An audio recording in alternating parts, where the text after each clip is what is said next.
the various types of imagery that we can bring in, things like soldiers,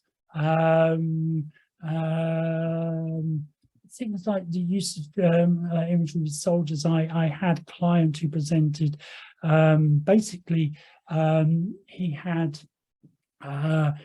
liver cancer that had metastasized throughout his body, and when he came to see me, it was the chemo that he was on was affecting his throat, and he had fungal infections, and he had very sore throat and wasn't able to swallow properly. So my remit was the pain in the throat, and that's all my remit was.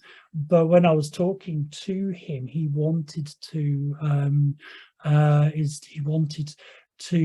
work on his immune system, and so I found out from him, he was an elderly gentleman, what he did in the war, and he was an interrogator, and he used to interrogate soldiers. Didn't get much more out of him. Obviously, Official Secrets Act and all of that was in place.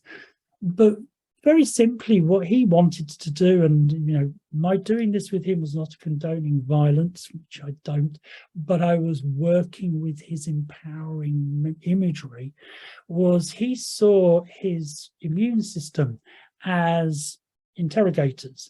He saw the cancer cells as invading soldiers, and what he basically was imagining was the immune system interrogating the cancer cells and then taking them outside and shooting them. And he was very into that.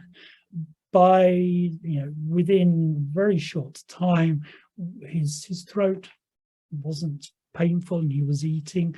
We'd gone from him only the days I was treating him, we had a ground floor where there's a therapy room. He could only go on the ground floor because he couldn't go stairs down to our main therapy rooms downstairs. By the end of that, he was going down the stairs, and he got 2 good years of life. He had a life expectancy when I met him of 6 months. He had a good 2 years of life, and when his family talked to me and the doctors talked to me, because I was involved with them, they said his passing was very much more peaceful than they thought it would be with this type of cancer. I'm not going to sit here and tell you that what I did created that. I can't. He had lots of other things that were going on, but the turnaround came when he started using this empowering imagery. And I'll leave it up to you guys to make your own conclusions from that. I know what I think.